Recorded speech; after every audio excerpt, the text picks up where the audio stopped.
Okay, hello everyone. Welcome to episode number 3 of the Natural Female Muscle Podcast.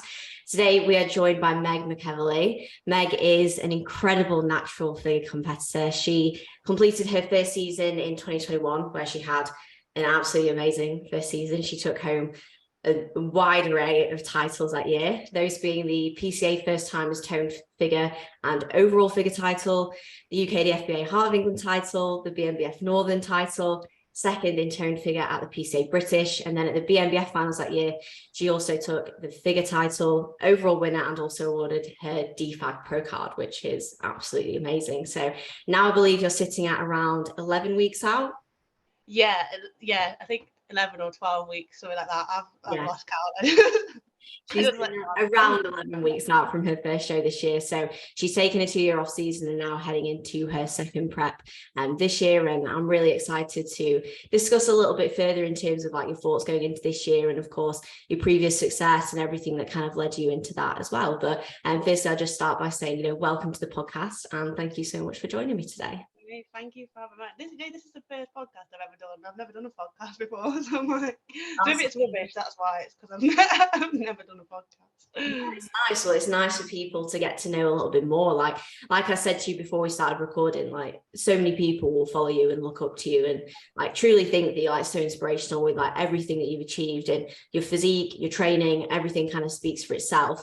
But people like to know more, and I think people deserve to know a little bit more. And like with the list of titles that I've just listed off in your first season, like that's an amazing list of accolades for a first prep, which is amazing. And that BNBF Finals is like, it's no joke. It's probably one of the most competitive natural shows like in the world across like the whole year. Like it's an amazing show. So to win that and then come away with like the overall, DFAC Pro card is immense. And I think a lot of people like to look at people's first preps when they do really well and think, oh, well, maybe she's just really lucky or, she's got really good genetics or whatever. And like, when you actually look at your training and you look at your physique, like it's not the case. And I think it's nice for people to know a little bit more behind that. So I think that a really good place to start is to just start by like the early context and just know sort of what it was that actually got you sort of into bodybuilding in the first place and just leading in towards that competitive journey as well.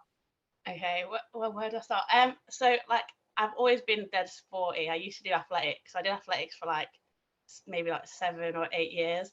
Well, I was never like that good. I was kind of like I was good for like school level.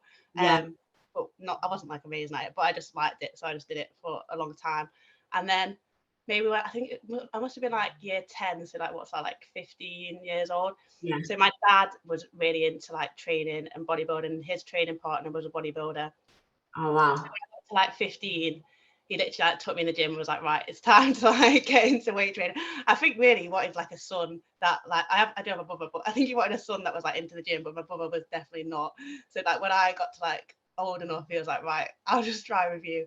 So he like took me to the gym and like taught me how to train and stuff, which was quite good because I never had that like period of going to the gym and just doing cardio. It was like straight away it was like, okay, you're gonna like lift weights and do that, and it was quite nice because like training with them too as well, like it like gave me the confidence to like go to the gym and not like feel like scared and stuff. So that was like the first like intro to the gym. But I was still doing athletics at the time, so it was only like a little bit and it wasn't anything like proper. But then when I went to sixth form, my sixth form had like a really good gym facility. Like it was really, really good. So that's when I started to get into like more like heavy lifting, like squatting and stuff, and a bit more kind of, I wouldn't really say it was like a proper bodybuilding program, but just like training consistently and like trying to like increase the weights and get stronger and stuff like that.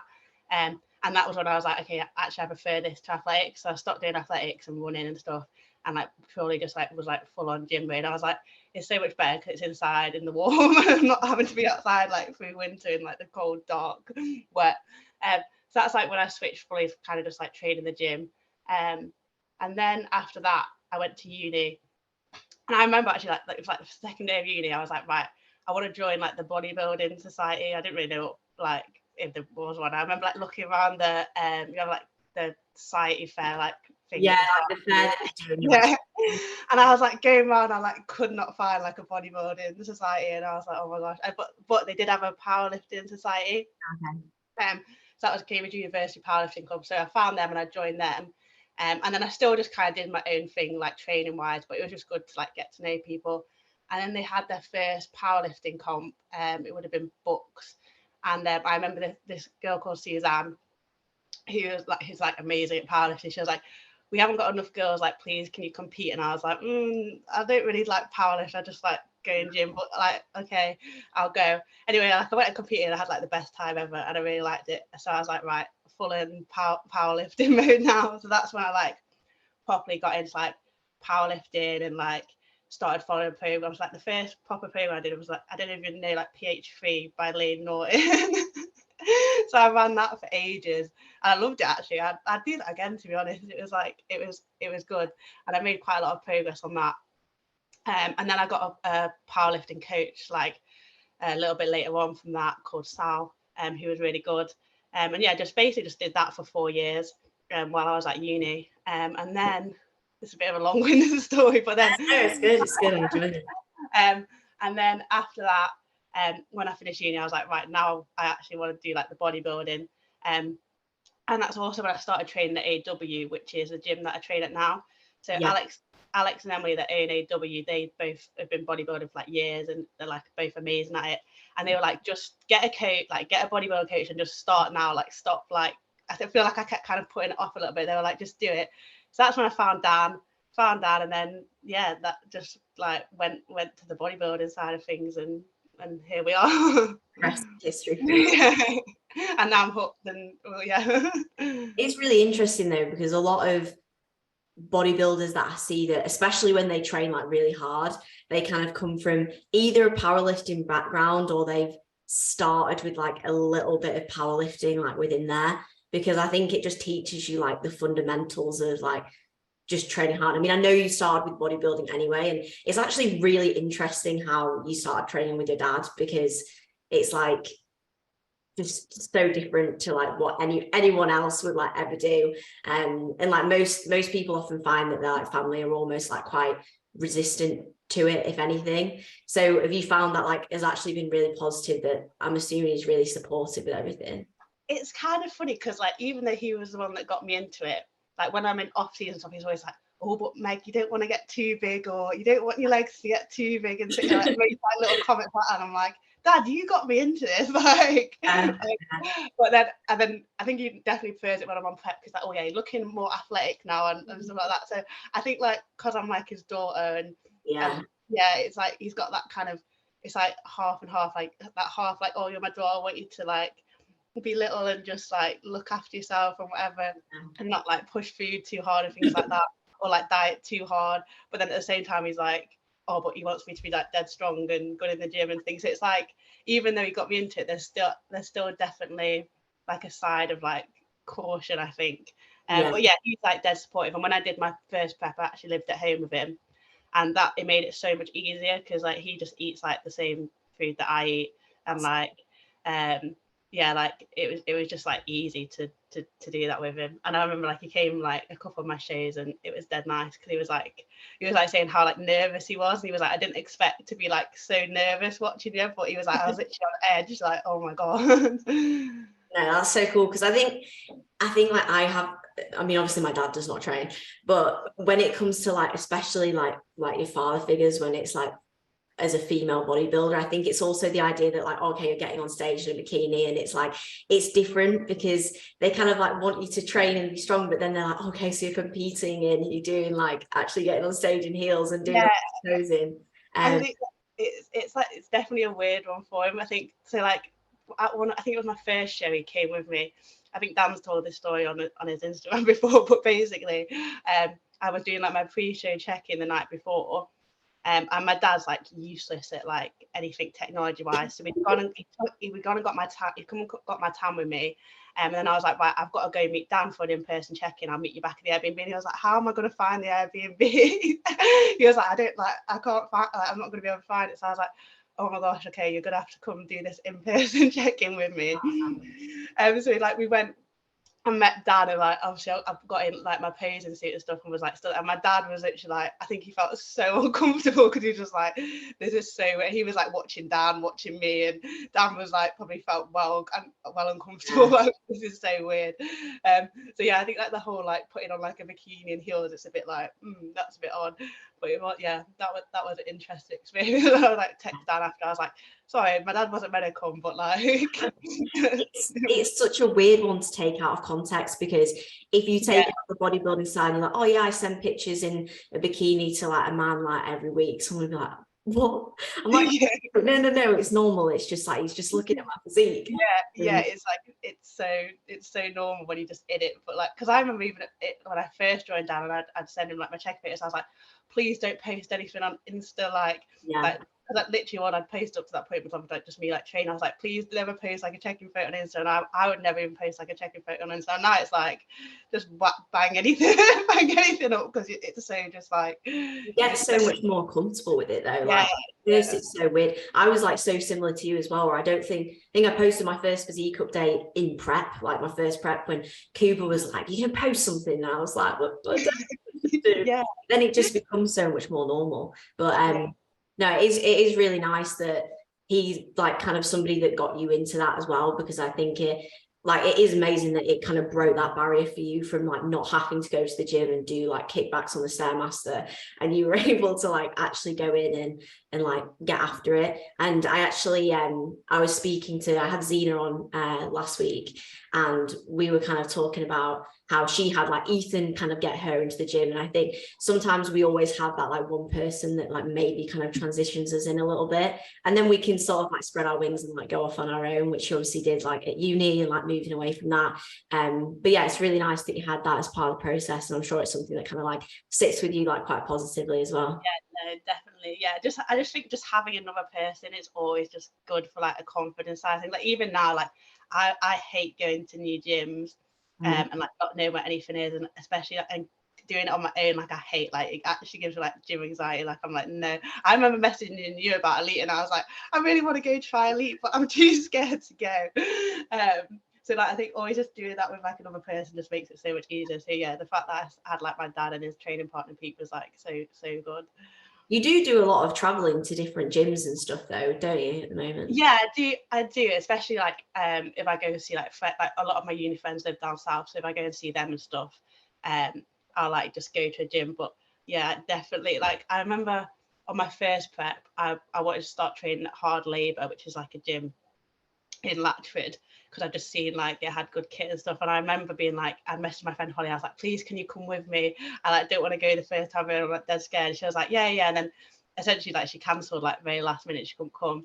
And I remember I was like, right, Meg, just go, like you need to start training here, like just go do it. And I remember like sitting outside literally for like half an hour, like, oh my gosh. I was like, I'm not going in. I was like, no. And then eventually I went in, and like once you've been in one, so you know what everything is, it's fine. But it's like that initial like, I just hate like not knowing where anything is, or like where you're going to or whatever. And I'm like, oh god, it just like puts you on edge.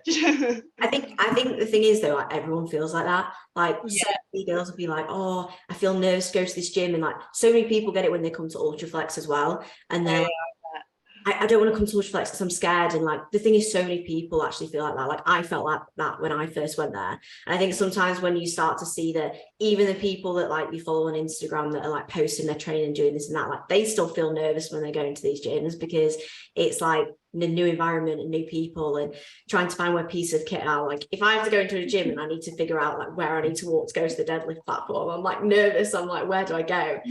And it's just kind of navigating that. So I think it's like, it's nice to hear that you kind of like have those feelings a little bit sometimes too, but you know, definitely having a friend there, or like also not even being like afraid to like reach out to people like within the bodybuilding industry to do those things with you, because I've definitely realized that people are way more like welcoming than you might initially think.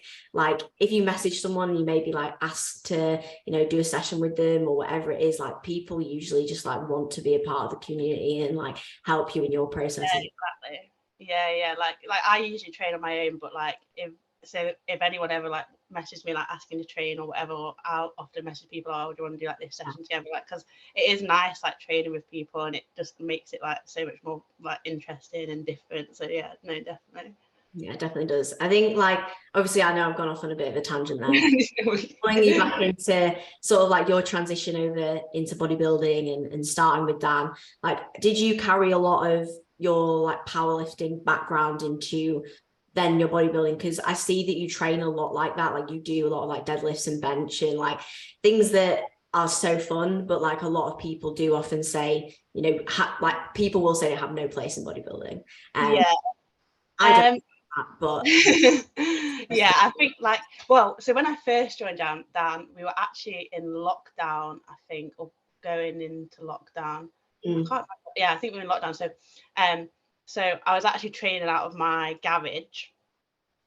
So like obviously equipment was limited anyway, so it meant that like I was still having to like barbell back squat, deadlift, and I can't remember if I had benching at that time, but yeah, like I was still squatting and deadlifting just because like of the limited equipment that I had. So but like obviously I like that anyway, so I was happy to do that. And then once like gyms open back up again, like I think as well with Dan, like we have like a really good relationship as like a coach and client, so like he's very happy for me to kind of suggest things for training, and we kind of like do it a bit iteratively. So I'll be like, okay, well, this is the plan I think I should follow in these exercises, like send it across to him, he'll have a look over it, make a few changes, send it back to me, and we'll like do it like that.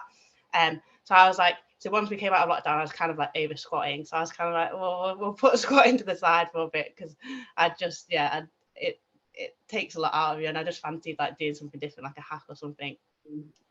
But I definitely wanted to keep deadlifts in. And then like I've had bench in and out quite a bit, just because I like benching. So like at the moment I've still got benching, and I've been running that for quite a while now. But yeah, like I think like the three main powerlifting movements, especially deadlift and bench, I just like from like a progression standpoint. I feel like it's the same wherever you go, you know, like you've got a barbell and plates. It's you can do it in any gym anywhere, and it's the same wherever you go. And it's like you can literally just monitor your strength off it so much better than anything else. And I just think I just love deadlifting and bench. I'm just like, so like, and I think you've got to like your training, you've got to enjoy your training program. So like, as you said, like bench might not be like the most optimal exercise for a bodybuilder in terms of like physique development, but if like I enjoy it and I like trying to progress it and getting stronger at it. So it's kind of like, that's more important to me in some aspects, I guess. So yeah. It definitely is. And I think it's also like, there's something about like pulling a bar off the floor or having to like press a bar like above your body when you're like laid flat, where you have to like be able to get after a set like that. And I think that that has such a positive channel into like all of your other training as well. And that's why sometimes like either coming from like a powerlifting background or just having some of those movements in your training program like teach you a lot about training hard and like being able to handle like hard sets. Yeah. And that's definitely something that I see within like your training and your physique. And I think that you can't deny that that hasn't played like a massive role within your like physique development as well. Yeah, definitely. I think like just like going back to basics and like just lifting heavy weight, like you said, like pulling off the floor, it just like builds that kind of density, and is such a good baseline movement to just have in your training. And like especially in like a pull session, I just like having a hip hinge in a pull session, because it just gives you that like focus, like that's a big lift, like that's what you're gonna like channel a lot of your energy in, and it's just nice. Yeah, it's a nice to have, I think. Yeah, I think a lot of people actually really benefited from that in lockdown periods, because so many people were limited by the kit that they had, that they kind of had to like go back to barbell squatting and go back to deadlifting and doing stuff that maybe they hadn't done in a while. And I saw a lot of people that did that actually made a lot of progress over lockdown as well. I'm guessing you made a lot of progress over that time period as well. Were you working with Dan? You were obviously working with him for a short period in that lockdown, right? Yeah. So like I think like 6 months. It was pretty much before I started my first prep. I was with Dan for like 6 or 8 months, something like that, and pretty much all of that was in lockdown.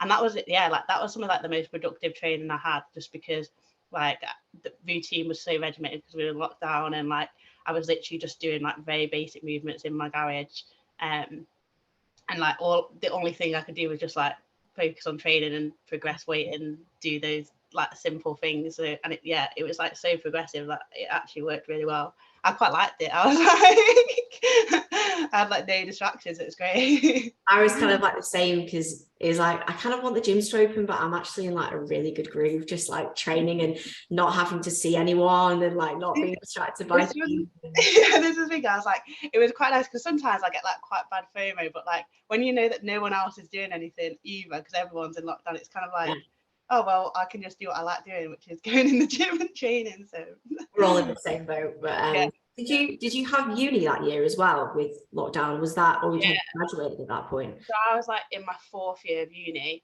and I think so. Like lockdown started in like the March, and like it was just before we were meant to like break up for Easter, I think, and then I was meant to have exams. So yeah, like lockdown happened, and I remember like the day before it happened thinking like, nah, they won't shut the gyms. I'm like, my mum was thinking like, Meg, you need to come home from uni, like everything's gonna, and I was like, I live next to Sainsbury's, mum, like it's gonna be fine, like don't worry about me. And then yeah, literally like everything shut and I came home, but it was like fine. Like, I just did like uni from home.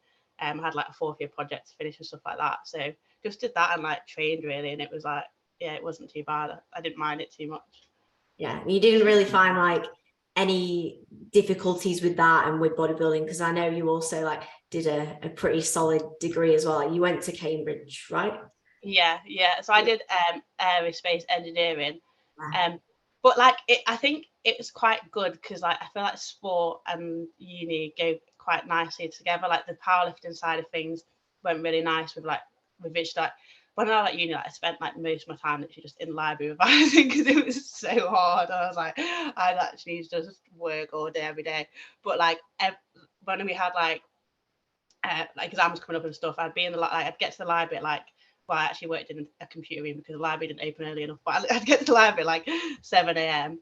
and I'd leave at like 10 p.m. But literally every day at like 2 o'clock, I'd go in to the gym and I'd train for like, I'd have like a 2-3 hour gap where I'd literally just go train and then eat some food, and like that was like the same every day. And like that, it was so nice because it gave me like that nice like regimented break from like revising or like doing work or whatever, and I think that almost makes you like more productive, like knowing, oh, you've got that break coming up, or like you've had a break and you're going back to work. It just makes you more productive like in the hours that you are revising or working. So I think it actually helped me like being more productive.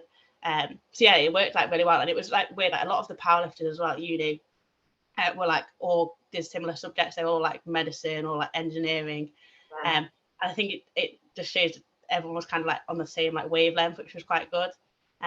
So yeah, it helped, if anything, definitely. Yeah, it's really nice to see how that does have such a positive impact, and like the more people that I speak to about it, like the more like evidence I kind of get for that, because a lot of people do like to think that you can't like train whilst you're at uni and you can't do a lot of these things, and like I actually think that it's the opposite. And I think that it does, like you say, give you like a good break mentally, like and physically, from the things that you're doing, and it actually gives you like more structure in your days. And like you were saying, like instead of you just sitting in the library all day and not moving, you actually are able to like get out, have a break and come back in and then be more productive with things. Yeah, exactly. And it's like I find like a similar thing on prep, right? Because like on prep your routine's so regimented and you've got to go up and like fit everything in. Yeah. And it's not until I got on prep that I realized actually it doesn't really matter how like much free time you have, because you'll always kind of fill it. So like say on prep, I'll get when my alarm goes off, I'll literally like get up straight away and like go do my cardio, whatever I've got to do. Whereas like if I didn't have that to do, then I would probably just stay in bed longer anyway. So it's like it's not like you're losing time. It's kind of like you just waste less time. Like I don't know if that makes sense. No, it does, because it like forces you to do things. Yeah, you have to do them. So you're not just gonna like wake up at the latest opportunity, because you know you have stuff that like you need to do. So like Yeah, like in after years now, I literally wake up as late as possible and still like get to work on time. I'm like, how late can I get up? Whereas like now it's like I just like you just don't waste any time because you've got too much stuff to fit in. I know like now you're obviously like have graduated from uni and you're like working now, and you're also working with Dan as well alongside. Which is amazing. So like for anyone who doesn't know, like Meg is also now a coach at Team DW, which is really, really cool. Like how have you found like managing that as well, alongside like being in prep, managing like your normal job as well, and doing all those things together? Has that been like another thing that has again kind of helped you with like structure and keeping busy, or has it like had its challenges at points?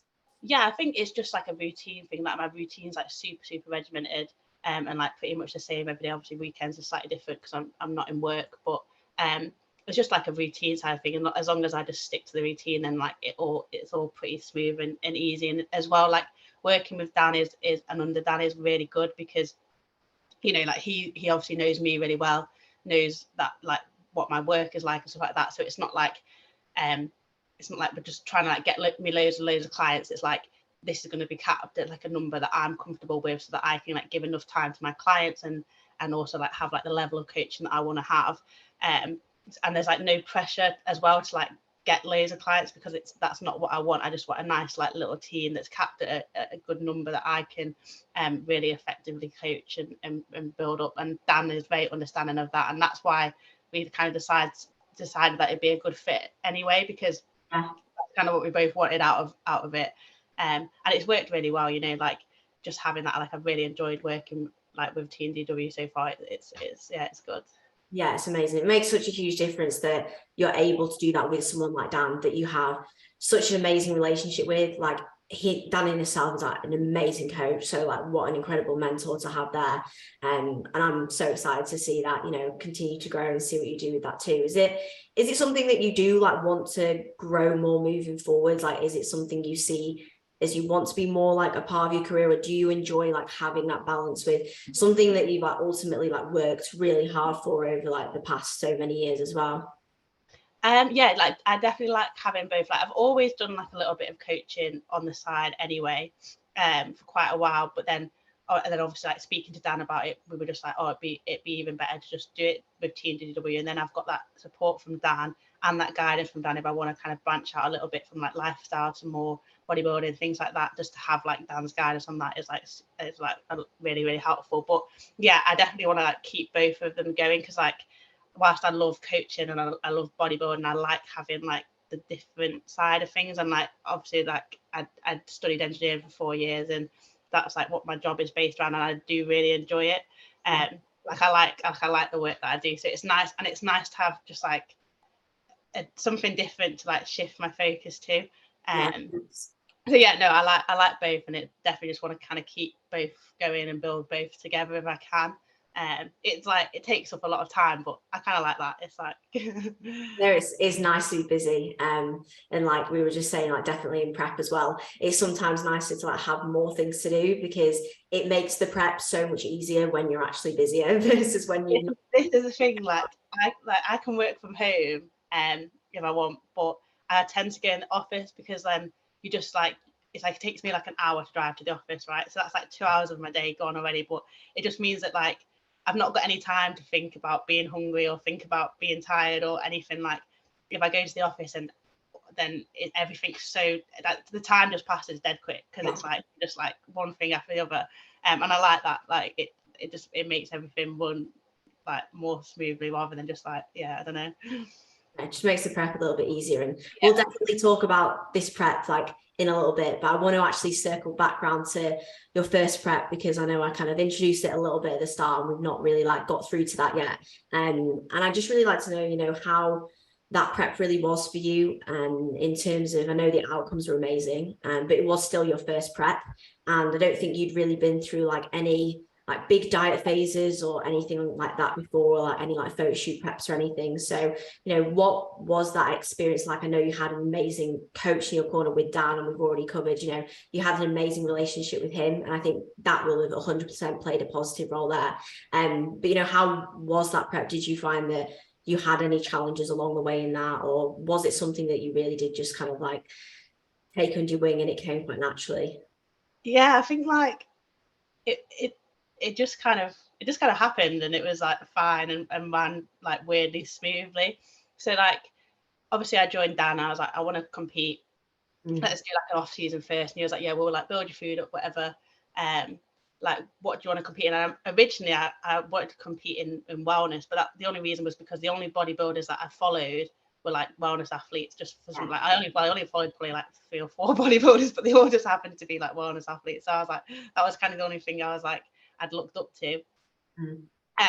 But then Dan was like, very obviously with PCA at the time, didn't have a wellness class, and he was like, oh, you'd really fit toned figure, like definitely like have a think about doing that, because as well they do like the first timers and you'll be a first timer. So I was like, yeah, sweet, like that's fine, like I'll do whatever.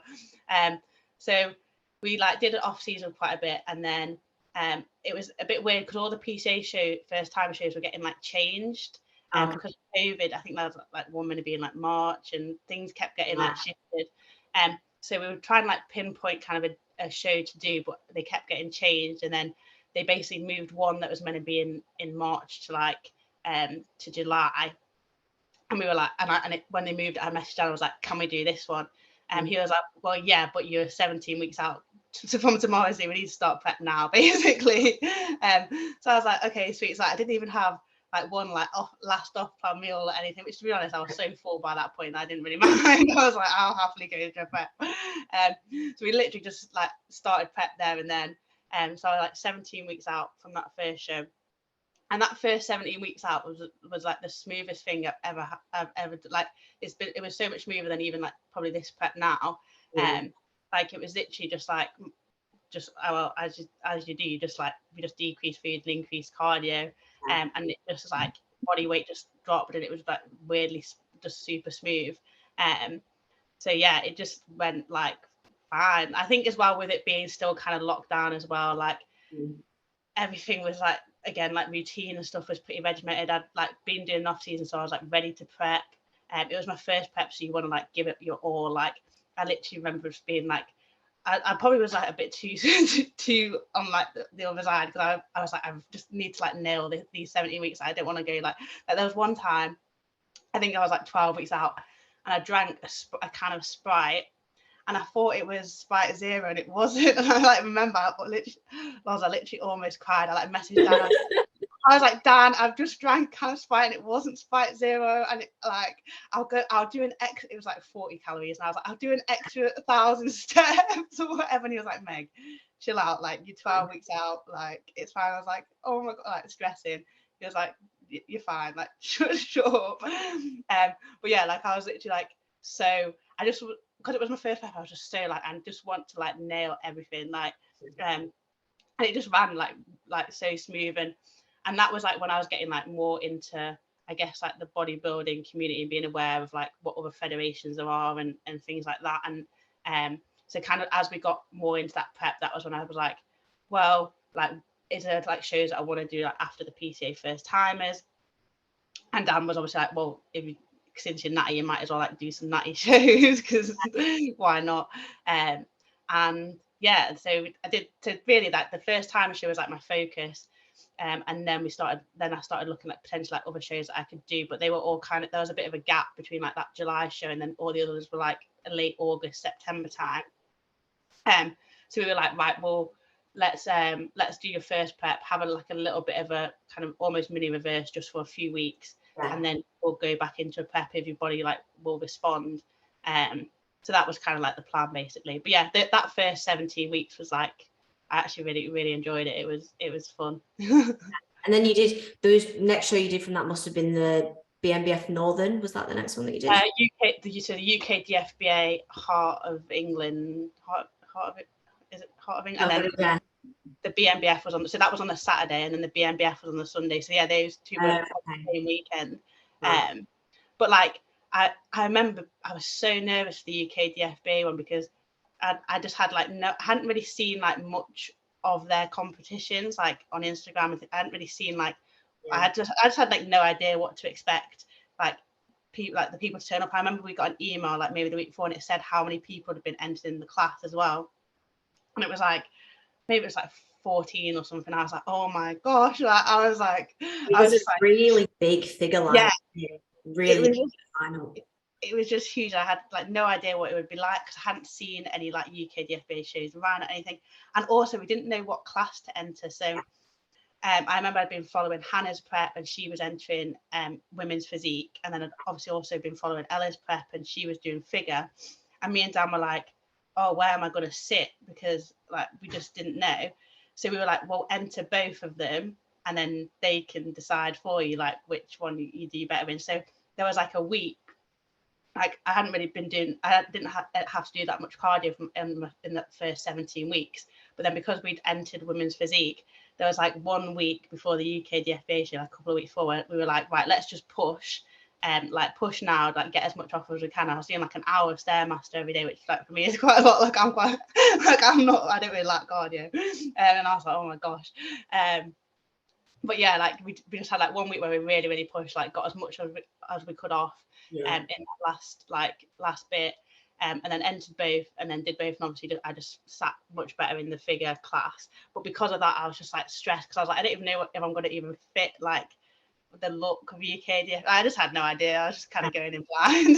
There were like no expectations and like no like understanding with that, but you obviously ended up coming out with a good result. And I think that the fact that you maybe pushed a little bit more maybe helped because you did actually present like perfect like figure conditioning like on that day, because you can't be like too shredded because then that's where like the line is for physique. Yeah. But I also think it was like just your overall like level of muscularity and your development was like perfect for figure at that point in time. So the other thing that we see with like physique is it's like such an age thing because it's like a maturity thing for natural athletes, and that's why Nicola like literally just destroyed that class on that day because she had that like next level. But yeah, you did an amazing job in figuring that day. And like did you find, because I know you said the first sort of 17 weeks were like really smooth, and then maybe heading into the back end of the season, because you took like almost like a bit of a diet break, like came out and then went back in, did that in it like for you, did you find that then a little bit harder heading into the back end of the year?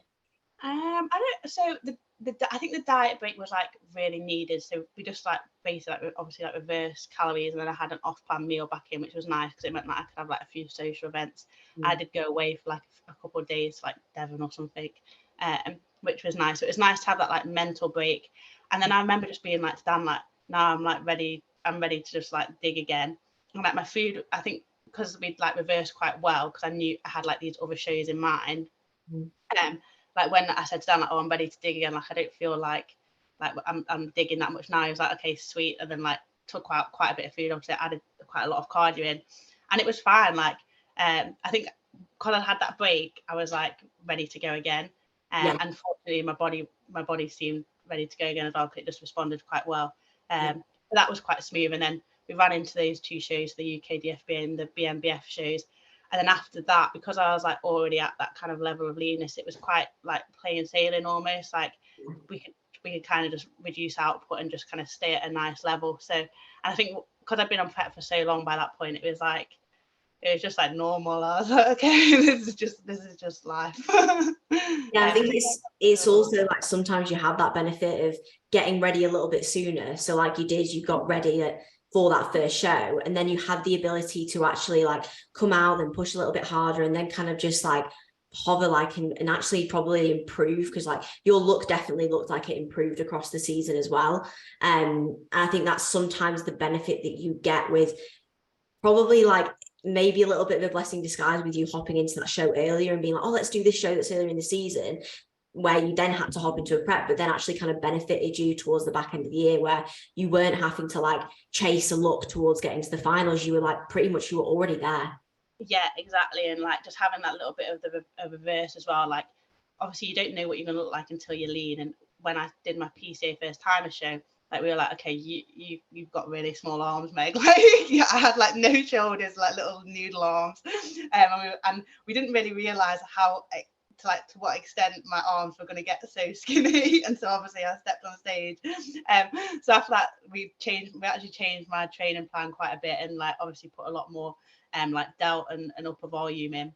And then just having that little bit of reverse, especially when you're so lean, like your body's so much more responsive as well, definitely allowed me, I think, just to make like a little bit more improvements. And then like as you said, like because I was like already lean then after that UKDFBA and the BNBF shows, and we could reduce output by quite a bit and just kind of hover at that level, it meant that I wasn't going into like the next shows like feeling like death. I was actually like all right.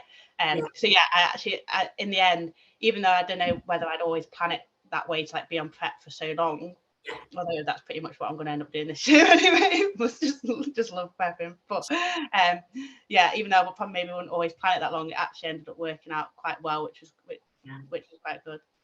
Yeah, because that look at the BNBF finals was like absolutely awesome, and I was so annoyed I wasn't at that show that year because it was such a good show. And like I mentioned at the start, like you took the overall at that show, which for anyone who like doesn't know, that's then like the overall of like all of the female athletes. It's not just like a figure overall, it is like the full overall, isn't it, the BNBF, which is like, it's so hard to win that, and to get like your DFAC Pro card is like such an amazing like accolade to like take on board. And like, was that something that you were like, not, I don't know, like expecting or hoping for, or did you ever think that this would be something that you'd get out of the season? Because like you said, you weren't even thinking about even doing any like natural shows initially. So like, was it something that kind of just came as maybe like a bit of a shock, or something that was just kind of like a nice thing to take away from the season? Yeah, it was just like a really nice end to season. Like as I said, like my season just kept getting extended. So like obviously it was like, oh well, you might as well do a natty show. Then we did the UKDFBA one, and then because I was doing that, it was like, oh, you might as well jump in the BNBF one, because it was like the Northern one, it was right near my house. Did that, and then what was funny is I actually really enjoyed that BNBF Northern counties. I really enjoyed it. Like the BNBF is so good. They're so good. They are like amazing. The BNBF as a federation are just like, it's a nice team of people that run it, and they make such an effort with like the athletes and like the stage setup, like the lighting at BNBF shows, and they never miss the lighting. They literally never miss. Like it is unreal. And even like the Northern County show, it was like a last minute qualifier I think they put together. So it was a really quiet show. Like I think there was that little athletes there. I think they urine tested every single athlete there rather than just like the first place ones, because there was that few of us there. But even though there was like not very many people entered, they still like did everything to like 10 out of 10 levels. Like the lighting and everything was unreal. And they have like sweets backstage that you can like scrap, and just like little things like that made it so nice. And like when you're on stage, they like call you by your name, like, oh Meg, can you switch with whoever? Just like personal things like that made it so nice. So I enjoyed that qualifier so much that I was like, you know what, like I really want to compete in their finals. Yeah. But then a part of me was like, can I prep till the end of October? Because I was like, by this point I'd been on prep till, and I was like, I don't know. And then Dan was like, well, I want you to do like PCA finals if you want to. And I was like, yeah, like I'd like to do PCA finals. So I'm doing PCA finals, with the BNBF ones for like 2 weeks after that. So like my season base just kept getting extended, and then obviously eventually ended up doing the BNBF finals. I was so glad I did, because, well, I actually met one of my best friends now at those finals. So Holly Gallagher, like so if I hadn't done that, like would never have met her, which is like mad. And then it just ended up being such a fun day. And then to come away with like the DFAC Pro card, like I literally went in with no expectations. I was like, I have no idea what's going to happen today. Like I just want to go and enjoy it, because I enjoyed the BNBF as a fed so much anyway. So then like for that to happen, it was like a really just nice like end to the season. Like it was like, yeah, I was like literally couldn't have been better. So. Yeah. Did you find that like your expectations did maybe shift, or even just like the thought process did shift a little bit from show to show, as you did start to see that you were obviously like winning more and more? Did you find that sometimes like going into shows from there, like after the First Timers and then after the Northern, or like after the Heart of England, and it was like, okay, like I'm actually doing good here? Did you start to ever like feel nervous going to the shows, or were you always like quite composed? Like how did you often feel on show days? Everyone was like different. Like obviously like the First Timers one, it was like the first show, so it was good in the sense you've got no expectation, because it's your first ever show, and you're just literally there to just kind of like showcase what you've worked for in your first prep and whatever. So that was like nice. But you're also kind of nervous because it's your first show and you have no idea what you're even doing or whatever. So that was like a whole different experience in itself. And then the UKDFBA one, I was like super nervous for. That was like probably the most nervous one, because I just had no idea what class I was gonna like fit into or anything, or who was even gonna be there, and I knew like a few really good athletes as well going. So I was just like, oh, what if I just look like completely out of place and just look like, and I remember at that show as well, when we did the lineup, they moved me to end like straight away pretty much. And I literally remember thinking, I was like, oh my God, like I'm just coming like dead last. I was like, but I was like, that's fine, but it's not. They were moving you to the end because they knew that you were the winner, so they were like, right, let's just. But I always thought, you know, like they put like that person in the middle, and then they compare them to the two people at the side. So I literally remember just like I was like, oh my God, I just do not fit. I just clearly like don't fit this figure class. I was like, oh my gosh. So that was like stressful in itself, like whilst I was on stage. And then obviously like the outcome of that was like ended up being really good, and that was like, I think that was a nice like confidence boost for myself, because I like up until then like I didn't really know where I sat in like a big lineup, because like the First Timers show was a really quiet show as well. Whereas like the UKDFBA one was a much bigger lineup, so like that was nice. But then obviously I did the figure class, and I remember like I came off and I was like sat in the car like eating sweets like with my mum, and she was like, Meg, you know you've got to go back on in like 3 minutes for the physique class. And I was like, oh. So I literally had to like run back on and go and do that, because I was like, oh, I like forgot I just got like distracted. So like that was like a different experience.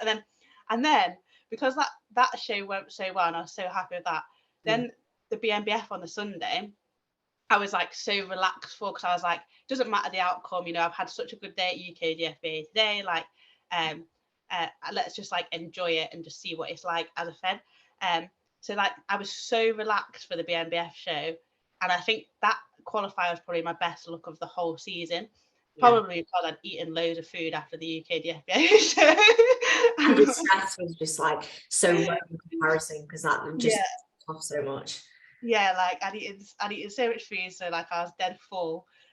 Like everything just like popped like more than it had like previously.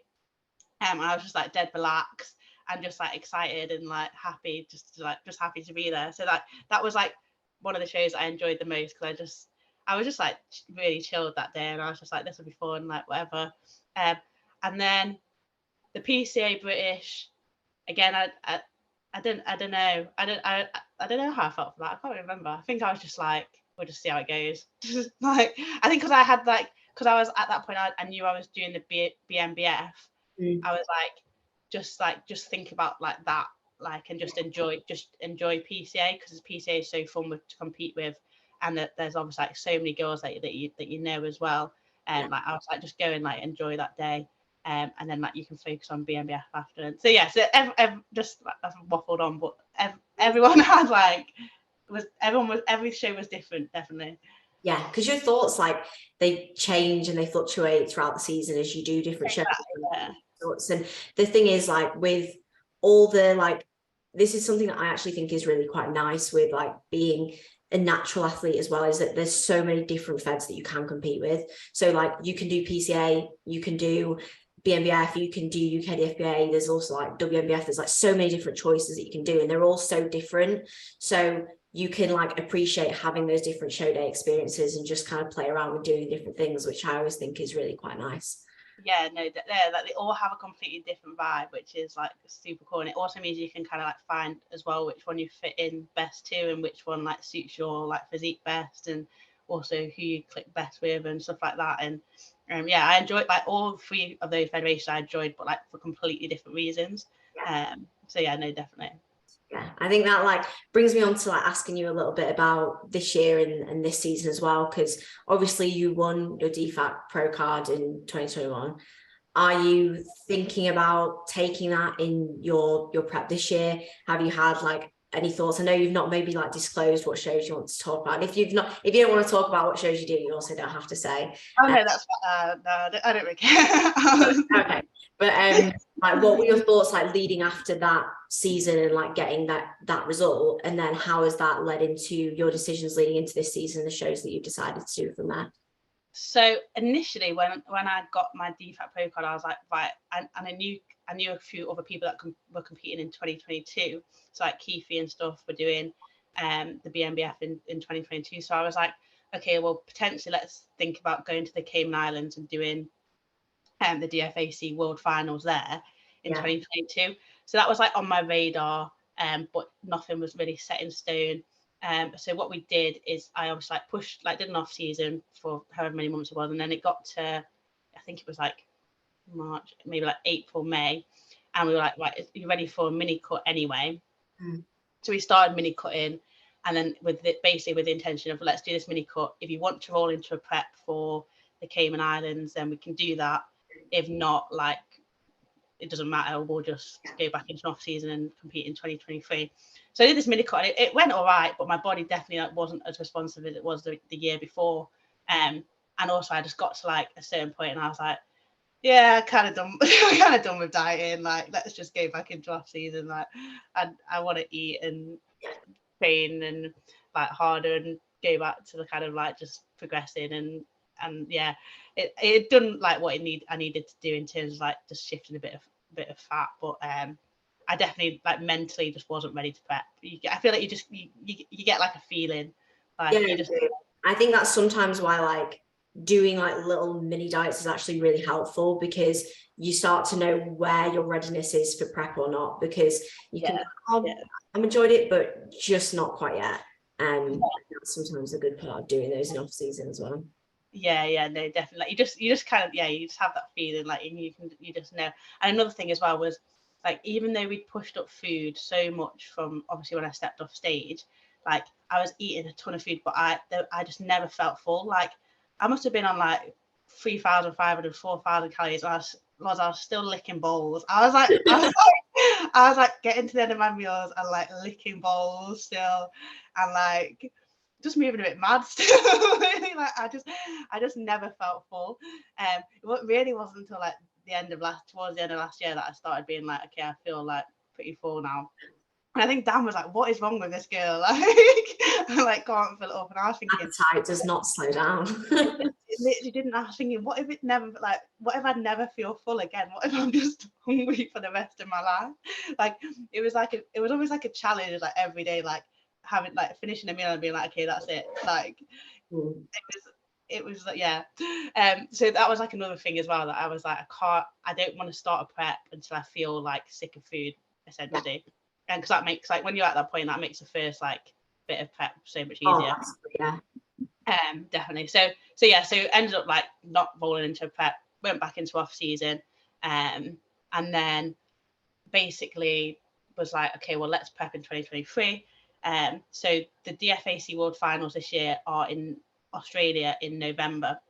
Oh wow, okay. So that's kind of like, that's like the main goal of this year, but obviously that's like very far away.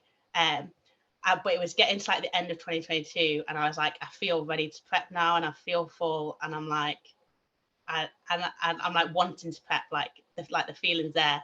So me and Dan obviously like spoke quite a lot about it, like what shows, and we planned it a little bit more in advance this time. And I was like, right, I still want to do a PCA show because I like competing with PCA. I might do another like UKDFBA or IMPA show. IMPA, PNBA. But I need to like plan it a bit more, because I don't know how it works with like the DFAC Pro card and stuff. And because I know that with the IMBA, PNBA, you can compete as a pro with them with any pro card. It's just whether you can go and then compete as a DFAC Pro as well. So it's just checking the rules on those. But I mean, if you did the Worlds, that would be like absolutely insane, because that's obviously being held in Manchester this year as well. Yeah, exactly. So like, and so we were like, okay, well, what let's like plan out the season like a bit better this time, rather than it being a bit more ad hoc. So I was like, okay, so the main goal is hopefully BNBF DFAC Finals in November, if I can stay on prep for that long. So we were like, okay, right, we'll definitely start prep like start of Jan, because I was just like ready to start a prep essentially. We'll do a PCA show in like May time, hopefully do like a natural the world champs in I think it's in June, isn't it? Something like that. Yeah, in June. Have a bit of a reverse like diet break, similar to what I did last time, because that worked really well for like me personally. And then if you want to, and if you feel ready to go back into prep, which I'm hoping I will do, and your body responds, we'll go back down and then aim for that BNBF show, well, DFAC show in November. So it's like a very, very long season again. And it might be a case that I'd like finish the world champs in June and I'm done for the year. I don't know. But like long term, that's like the year plan. And hopefully that'll be what happens, but we'll just see, I guess. You can just take it as it goes, but yeah, I think like all of those shows are definitely like very, very exciting. And I think based on the fact that your last season was actually kind of similar to that as well, it probably gives you like a little bit more confidence going into it, like knowing that was sort of how it ended up panning out last time, and you still like obviously did an awesome job. So you know it's doable. Like if you get to that point and you're like, look, I really want to do this show, like you can absolutely do it. And they're all like amazing shows for you to be able to do. And the fact that you have got like those awesome opportunities as well, like as a pro is very, very exciting. And like, did you always know as soon as you won that pro card, you were like, I want to take the pro card and I want to compete as a pro? Or did you ever like consider staying amateur at that point? No, I think I was just like, well, I might as well give it a shot. Like, I was just like, I didn't really know what it meant initially. I was like, oh, cool, like that's exciting. I don't know, I was a bit like overwhelmed. But yeah, and then obviously like, just followed like the DFAC this year a lot more close, like just seeing like a lot of athletes and things like that. And I'm like, no, definitely like, and the thing is for me, like I've got no, like none of my goals or anything, or I've got no plans to like go assisted. So it's like, well, if I'm natural, you might as well take that as far as you can. So like for me, it's like, well, why not like take that like DFAC Pro card and go just see how I like line up against in that lineup and see what happens. Yeah, well, you're definitely at the level to do that, and like that is why they also only give out that one pro card, because like the whole reason of getting a pro card is because like you're now worthy to like compete with the pros.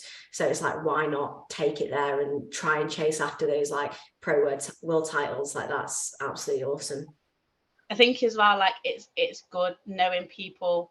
And that you like, there's a lot of people that I look up to that like that's their goals. Also, like for example, like going back to Keithiers, and there's a few others who are like that do DFAC shows and things like that, and like looking up to them and being around them and having a lot of influence on them like makes you like want to do it more, essentially, because you're like, oh, like this, like when the standard is good and the competitions are so well run, and you know you're going to be like in really stacked lineups and so it makes you like want to do it more, which I think is really nice. So I think that's what I liked about like the BNBF finals and again doing that UKDFBA show, was like to like be in these lines of like really like incredible athletes and be like, oh, like I like look up to like loads of these athletes. It's like really nice.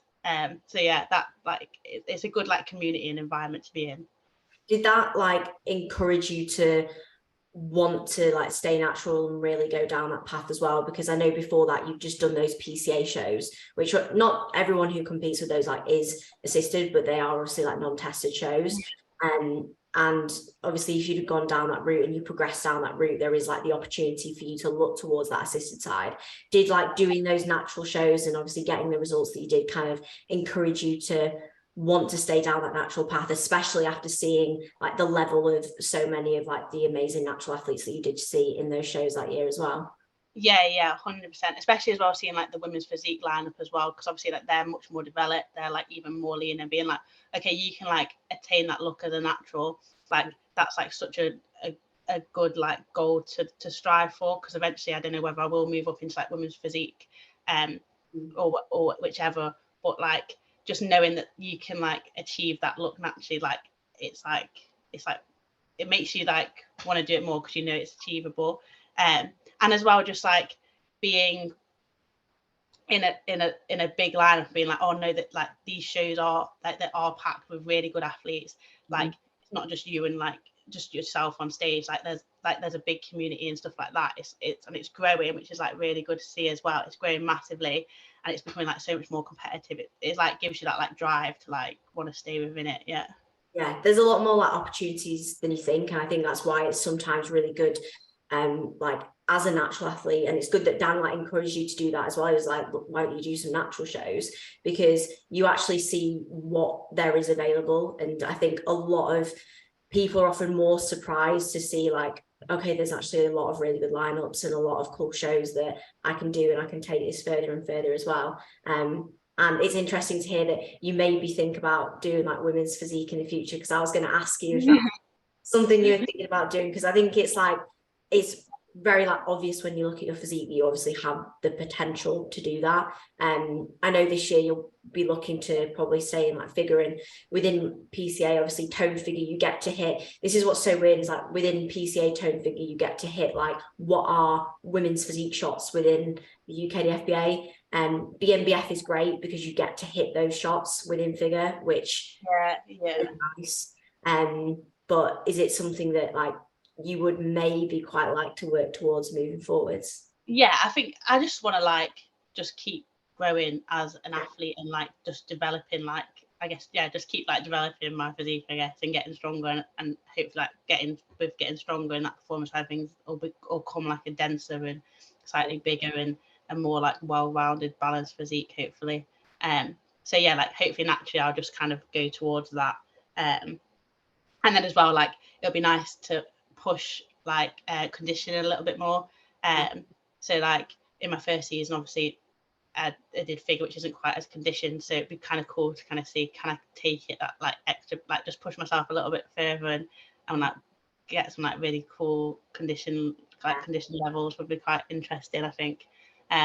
So yeah, definitely something that like longer term I'll probably think of. I think it's fun to just like get to that next level and that next level and that next level of development that you can do. And I think that as you get older as well and you just spend more time in the sport, it will probably just be like a natural progression for you, because like already with the physique that you have, like you're still like so young for a natural athlete. And I think that once you start to like in 5 years time, your physique will just be like a whole nother level, which is like so exciting to think about. So yeah, it'll be cool to see you kind of take that natural progression from there. Yeah, no, I'm excited. It's like there's like I don't really have any rush. Like I can just kind of I don't like I'm just happy like training and like eating and whatever, and if that happens then it happens, and hopefully it will. And yeah, there's no like rush to it, which is quite nice, like not feeling like you've got to do this by this year or whatever. It's just like you just got all the time that you need, which is very, very nice. And I really look forward to seeing it. And I look forward to seeing your season this year as well. It's going to be really exciting. And hopefully I will see you at the Worlds. If you do the Worlds this year, I'll obviously be there in person, which will be very, very exciting to see. I'm sure many people will enjoy following you along. If you're not already following Meg on Instagram, I'll get up her username just now, just to double confirm. I believe it is Meg... here we go, Meg M lifts _DW. DW now, it's not quite as short. But if you're not following Meg, obviously give her a follow and make sure to follow along, because she is an awesome athlete to see, not just from the physique development, but also through training and what she does as a coach and everything as well is just really awesome. So yeah, I just want to say huge thank you for joining us, Meg. Is there anything you wanted to add on to the end? No, thank you so much for having me, and thank you for making my first podcast experience so enjoyable. I really liked it. It was good to catch up as well. It's been a really, really lovely chat. So thank you so much again for joining me today. And thank you so much to everybody who has listened along. Really, really do appreciate it. As always, if you're listening on Spotify, if you can give us a follow, that would be awesome. If you are watching on YouTube, if you can subscribe too, that would be fantastic as well. But yeah, thank you so much for listening again this week, and I will be back again with another episode next week too.